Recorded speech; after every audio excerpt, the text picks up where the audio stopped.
The deleted scene that changed everything about you, Menglong. The lights in Studio 9 never slept. Even when the cameras stopped rolling, the red rec light would blink faintly, like a heartbeat refusing to die. That was where the legend of Yu Menglong took its final breath, and where the myth began to breathe instead. For months, fans whispered about the deleted scene. Some said it was an unfinished shot, others claimed it was cursed. The studio denied it existed at all. But denial has a sound: the hush of paper being shredded, the click of a locked archive door, the silence that follows when truth is edited out. It began with a ripple. A junior intern posted on a forgotten forum, "There's a scene missing from the final cut, and it changes everything." Within hours, screenshots surfaced, grainy stills of Yu Menglong standing beneath a flickering spotlight, eyes fixed on something behind the camera. His lips moved, but the audio was blank. That was all it took. Fans began to hunt through every frame of his last film, comparing shadows, counting reflections, measuring seconds. They found things that shouldn't line up, an echo here, a jump cut there.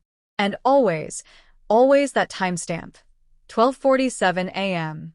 No one knew why it mattered, but the number appeared everywhere, engraved on clapperboards, printed on call sheets, even etched faintly into the metal of the main lens. Her name was Lian Wei, the final editor on the project, and she swore she'd already finished the film months before. But one night, as she was clearing the digital archives, a folder blinked to life on its own. Deleted_scene_12-47, MOV. At first she thought it was a backup glitch. Then she played it. The footage began with silence, then the hum of a distant generator. The frame shook, handheld, unsteady. Yu Menglong walked into view wearing the same costume as in his last public appearance, but his expression was different. Not acting, not performing, remembering. "If anyone sees this," he said softly, "then they've already changed the ending." His voice cracked like a vinyl record. Behind him, the set lights flickered, and the shadow of another figure flashed, brief, too quick to identify. Then static. Then a second voice. "Cut the feed." The screen went black. Lian Wei froze. The file ended at exactly 12 minutes 47 seconds. She replayed it, frame by frame. At the final second, Yu Menglong looked straight into the lens and mouthed two words, words that weren't in any script, any rehearsal, any record. "Find me." The next morning, Lian Wei tried to export the clip. The software crashed. When she reopened the project, the folder was gone. She checked the system logs. Someone had remotely accessed her terminal from a secure studio address. She called the producer. No answer. She called the assistant director. Disconnected. By dusk, she received a message from an unknown number. "Stop looking. Some stories end twice." That was when she realized it wasn't just a deleted scene, it was erased evidence. Weeks later, a channel called Real Truths posted a 10-second clip claiming to be from the missing footage. The upload lasted 8 minutes before being taken down, but not before thousands had seen it. In the clip, Yu Menglong stands in front of a cracked mirror. The reflection doesn't match his movements. When he raises his hand, the reflection stays still. When he lowers it, the reflection smiles. At the bottom corner, barely visible, a string of numbers flashed, 19-06-47-12. Fans decoded it as coordinates. The trail led to the outskirts of the old studio complex, an abandoned warehouse with the same rusted gate seen in one of his early films. Inside, they found nothing but reels of unused film, all labeled the same way. Scene 12, not final. When the frenzy peaked, the studio finally broke its silence. "There is no deleted scene," the statement read. "Any materials circulating online are fabricated. Please respect the privacy of the late artist and the integrity of the production." But people noticed something strange. The press release was dated 12:47 p.m. And the letterhead wasn't the studio's standard logo. It was a slightly altered version, the color shade different by one code digit. Someone inside had forged it. The conspiracy became impossible to contain. A month later, a courier arrived at Lian Wei's apartment. The envelope bore no sender, just a handwritten line. Truth survives the edit. Inside was a single flash drive. The same deleted scene, only this time, the ending continued. After the words, "Find me," Menglong stepped closer to the lens. The camera tilted downward, as if guided by unseen hands, revealing a second clapperboard on the floor. Written across it in marker, Scene 13, after the end. And beneath it, a date that hadn't happened yet. Lian Wei brought the clip to a retired technician who specialized in frame analysis. When he slowed the footage to 1/10 speed, they found a faint flicker embedded in the shadows, binary data woven into the light itself. They translated it. It read, "The story is still being written." She realized what it meant. The film's reel was not static. It was adaptive, reacting to every edit ever made. The deleted scene wasn't an accident. It was a seed, designed to reappear when someone tried to bury it. 2 nights later, an old television channel suddenly interrupted its regular program with static. Then, the deleted scene began playing in full, broadcast nationwide for exactly 12 minutes 47 seconds before vanishing. No network claimed responsibility. Every station denied involvement. But millions saw it, Menglong, standing beneath that single spotlight, saying, "Art doesn't die when its maker does. It hides. It waits." The moment he spoke the word waits, every light in the broadcast frame blinked in unison, forming the shape of a heart rate on the monitor. Then the feed cut. Investigators traced the origin of the broadcast to an offline storage server, one that was never connected to the internet. Inside, they found a document titled Script 13. The story described everything that had just happened.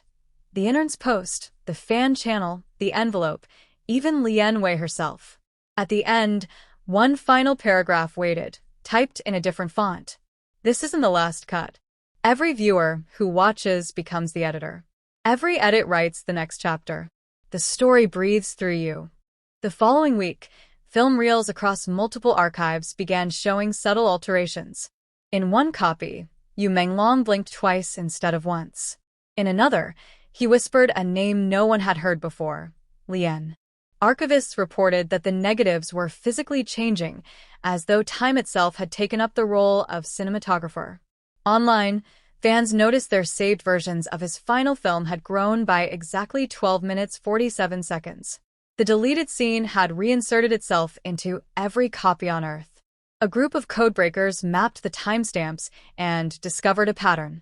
When converted into musical notation, the numbers formed a melody, haunting, slow, but unmistakably deliberate. When played backward, the melodies spelled out a message in Morse. "I am still here." The deleted scene that changed everything. Part 2. It began with a flicker.